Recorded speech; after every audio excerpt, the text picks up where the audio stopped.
অন্নপূর্ণা ফর্মে কি কি জিনিস থাকবে আর কি কি জিনিস থাকবে না, চলুন একটা একটা করে পয়েন্ট ধরে ধরে আমি বলতে থাকি, তাহলে আপনারাও বুঝতে পারবেন আর আমি আপনাদের খুব সহজে বোঝাতে পারবো।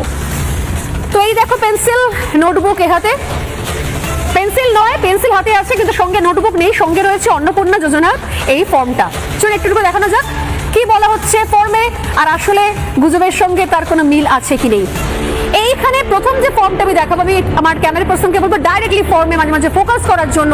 প্রথম পাতা আসছি, প্রথম পাতায় রয়েছে পারিবারিক পরিচয়, অর্থাৎ পরিবারের প্রধানের নাম কি পুরোটা লিখতে বলা হয়েছে। বেসিক যেগুলো জন্ম তারিখ কি, পরিবারের প্রধানের লিঙ্গ কি, পুরুষ মহিলা না কে, অর্থাৎ ফ্যামিলির যে হেড অফ দ্য ফ্যামিলি, যদি কোনো বাড়িতে বাবা থাকেন, শ্বশুরমশাই থাকেন, হাজবেন্ড থাকেন, স্বামী থাকেন, তো তার সম্পর্কে একটা তথ্য জানতে চাওয়া হয়েছে।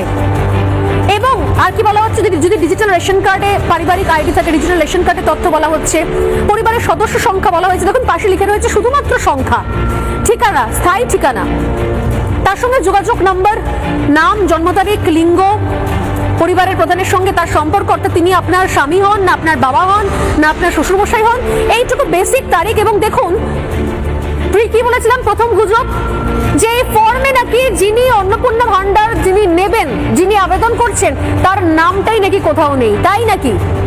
তাহলে বলে দিই এখানে 9 নম্বর পয়েন্টটা দেখুন, এইখানে রয়েছে পরিবারের প্রধান, সদস্য 1, সদস্য 2 করে করে পরিবারের সমস্ত সদস্য। পরের পাতায় চলে যাই যদি আমি, সদস্য 3, সদস্য 4, সদস্য 5, মোটামুটি 5 জনের পরিবারের একটা ফরম্যাট দেওয়া হয়েছে। ধরে নিন শ্বশুরমশাই, শাশুড়ি রয়েছেন, তার সঙ্গে ছেলে রয়েছে, ছেলের বউ রয়েছে এবং বাড়িতে একটা ছোট বাচ্চা রয়েছে, 5 জন মতো পরিবারের সদস্য রয়েছেন। অর্থাৎ শ্বশুর, শাশুড়ি, স্বামী, স্ত্রী এবং বাচ্চা, তার জন্য তাদের প্রত্যেকের নাম চাওয়া হয়েছে এবং পাশে একটা কলাম দেওয়া রয়েছে অন্নপূর্ণা যোজনার জন্য আবেদন করা হচ্ছে কি। যদি বলেন হ্যাঁ তাহলে হ্যাঁ, যদি বলেন না তাহলে না, শুধু হ্যাঁতে টিক করতে হবে।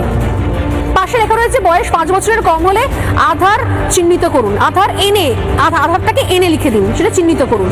অর্থাৎ এখানে পরিবারের কোন সদস্য, ধরুন 5 জন পরিবারের সদস্য, তার মধ্যে কোন মহিলা তিনি অন্নপূর্ণা ভান্ডার চাইছেন, তার পাশে গিয়ে শুধু একটা হ্যাঁতে টিক করে দিলেই তো লেটা চুকে যায়।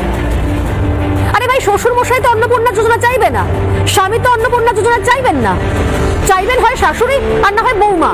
তো দুজনের নামের পাশে নামটা লিখে অন্নপূর্ণা, দেখুন সাইডে আরেকবার ফোকাস করতে বলবো, এই যে সদস্যের নাম, জন্ম তারিখ রয়েছে, পরিবারের সঙ্গে সম্পর্ক রয়েছে, আধারের নাম্বার চেয়েছে, পাশে একটা হ্যাঁতে টিক করে দিলেই তো লেটা চুকে গেল। তাতে এত সমস্যা কোথায়? নাম নেই, তো এইগুলো কি রয়েছে তাহলে? আমার পরিবারে যারা চাইবেন অন্নপূর্ণা ভান্ডার, তাদের নামের পাশে আপনি কি অন্নপূর্ণা যোজনা চাইছেন? হ্যাঁ চাইছি, টিক, ডান।